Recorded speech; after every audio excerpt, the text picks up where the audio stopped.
All right, so are you ready to dive into this one? It's the big one. Oh, yeah, definitely. I think we're both pretty familiar with this one already. Yeah, Trump, The Art of the Deal, 1987, before The Apprentice, before The White House. This book, I feel like, really launched him into a whole other level of fame. It's interesting, right? Because it's this kind of glimpse into how he thinks about business and life, and it's really relevant even today, all these years later. Right, and that's what we're going to do today. We're going to take a deep dive into this book and try to figure out, what are these Trump cards he's always talking about, and how do they actually play out in his career? Yeah, and it's not just a history lesson, right? It's about understanding, like you said, his mindset, his approach, and whether any of it actually, holds up. Exactly. So let's start at the beginning with young Donald. We know he came from a family steeped in real estate. His father, Fred Trump. What kind of influence did he have on Donald's path? Well, Fred was a successful developer in his own right, but he focused on middle-class housing, mostly in Brooklyn, Queens, those are outer boroughs. He was all about hard work, efficiency, watching every It's penny. practical, yeah. Very practical, and he definitely instilled those values in Donald, but also that kind of like sharp negotiation style, squeezing the most out of every deal. But Donald, he didn't quite follow in his father's footsteps exactly, did he? No, he had bigger ambitions. He wanted the glitz and glamour of Manhattan, Okay. the big skyscrapers, the high-stakes deals. He wasn't content with just building, apartment buildings in He Queens. wanted to make a statement. Exactly. And that's where I think the art of the deal really comes in because it's almost like his manifesto, his declaration of how he's going to do things differently and win big. Right. And he doesn't shy away from telling you exactly how he does it. One of the most interesting parts of the book is that chapter, A Week in the Life. That's a whirlwind tour of Trump's world in the 80s. Oh yeah, it's nonstop meetings, phone calls. He's dealing with real estate casinos, even like stepping in to help a farmer facing foreclosure. It's crazy, right? It gives you a sense of his energy, his drive. He's constantly in motion, juggling like a million things at once. And it really highlights that first Trump card, think big. He's not afraid to take on multiple projects, dive into different industries. He's always thinking about the next big thing. But it's not just about thinking big, is it? He's also incredibly aggressive in his negotiations. He talks about using threats, playing hardball, leveraging relationships to get what he wants. Right, like that story about Mrs. Hill, the farmer who was facing foreclosure. Trump basically called up the bank officer and threatened him with a lawsuit. Yeah, claiming the bank has harassed her husband to death. Pretty intense stuff. Whether it was true or not, it worked. The bank backed down and Mrs. Hill got to keep her farm.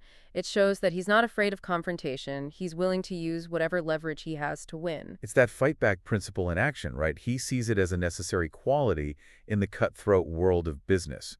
Exactly. He's not going to just sit back and let things happen to him. He's going to fight for what he wants, even if it means ruffling some feathers. So we've got Think Big, Fight Back. What are some of the other trump cards he lays out in the book? Give us the inside scoop. Well, one that might seem a little counterintuitive is protect the downside. It's all about minimizing risk, not getting too greedy, making sure that even if things go wrong, you're not completely wiped out. So it's not just about going for broke all the time. No, he's actually quite calculated about it. He uses the example of Baron Hilton in Atlantic City. Hilton started building his casino before he even had a license, big mistake, ended up losing a fortune. Trump, on the other hand, he waited, got the license, and then bought Hilton's property at a bargain classic Trump move. Exactly. Patience, strategic thinking, knowing when to hold back, that's all part of protect the downside. And that kind of leads into another one of his principles, right? Maximize your options, always having a backup plan, never putting all your eggs in one basket. Right. He talks about how he had multiple designs and strategies for Trump Tower just in case he didn't get the zoning he wanted. He's always thinking several steps ahead. Like a chess player, always planning for different scenarios. Exactly. And that flexibility, that ability to adapt to changing circumstances, that's crucial in business and in life, especially when you're dealing with complex deals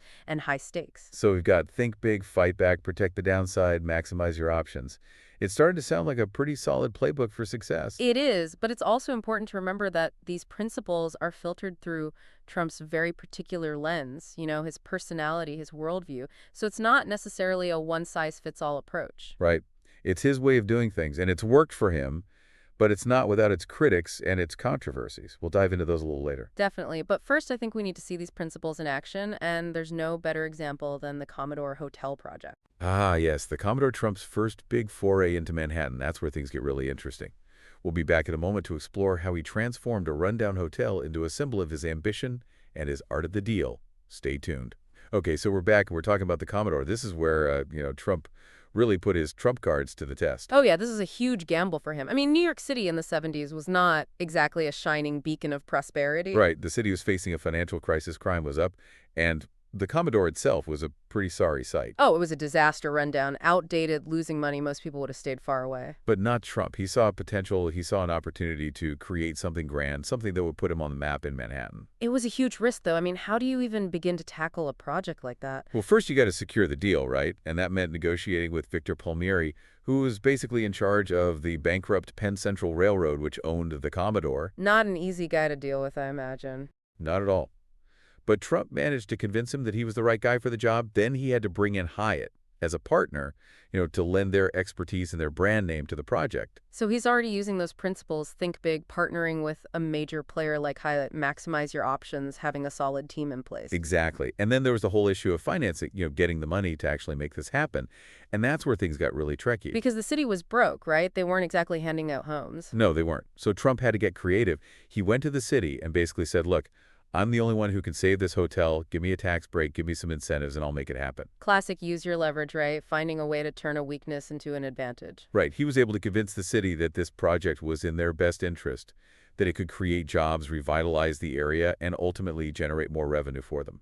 And it worked. He got those tax abatements, which was a pretty controversial move at the time, but it allowed him to move forward with the project. And then came the actual transformation, turning this aging beast into something sleek and modern. Yeah, he brought in architect Scott, who came up with this really bold design, a glass facade that completely changed the look of the building. And that caused a bit of an uproar, didn't it? Some people felt it clashed with the surrounding architecture. Oh, definitely.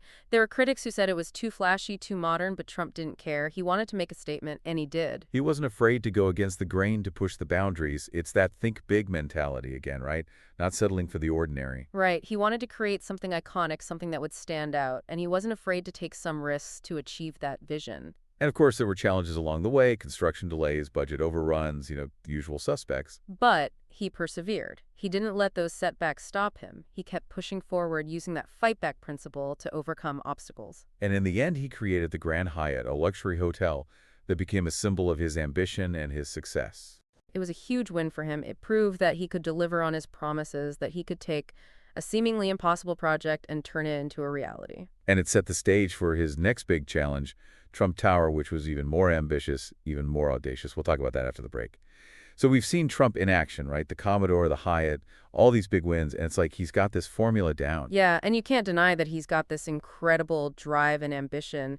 He sets his sights on something and he goes after it with everything he's got. And that's kind of what's so fascinating about The Art of the Deal, right? It's like a glimpse into his mindset, his playbook for life. Exactly. It's not just about real estate or business. It's about his whole approach to the world. So let's talk about what are some of those key takeaways from the book that really help us understand Trump the man. Well, I think one of the biggest ones is his unwavering belief in himself. Like, he truly believes he can achieve anything he sets his mind to. Yeah, and that confidence is contagious. It draws people in. It makes them believe in him, too. Right? And it's something he's carried with him throughout his career, from his early days in real estate to, his time in the White House. And that ties into another big theme from the book, the idea of thinking big, always aiming high, never settling for second best. Exactly. He talks about how his father always told him to think big, to go after the best deals, the most prestigious projects. And that's something that's definitely stuck with him. It's almost like he thrives on that challenge. The bigger the obstacle, the more determined he becomes. Right. And he's not afraid to take risks, to push the boundaries, to do things that other people might consider crazy. But he also emphasizes the importance of protecting the downside, of being strategic and calculating, of not getting in over your head. Right. It's that balance between ambition and caution, knowing when to go all in and when to hold back. So it's not just about blind optimism. There's a real shrewdness to his approach. Definitely. And he's a master negotiator. He knows how to leverage situations, to use his charisma to get what he wants. Yeah, we saw that in the Commodore deal, the tax abatements. He's always looking for an angle, a way to come out on top. But of course, there are also those aspects of his personality that can be, well, let's just say they can rug people the wrong way. Right, he's got that bravado, that tendency to exaggerate that can be seen as well. Not exactly humble. He's definitely not shy about promoting himself, about talking up his accomplishments, and that can come across as arrogant or boastful to some people. And he's not afraid of confrontation either. He's got that fight-back mentality, which can be effective in business, but maybe not so much in other areas of life. Yeah, he's definitely a polarizing figure. You either love him or you hate him, and The Art of the Deal really captures that duality, the good, the bad, and the Trump.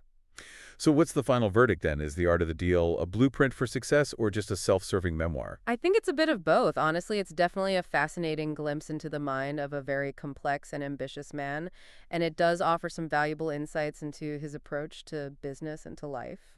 But it's also important to remember that it's his story told from his perspective, so take it with a grain of salt. Exactly. Read it, think critically about it, and decide for yourself what lessons you can learn from it.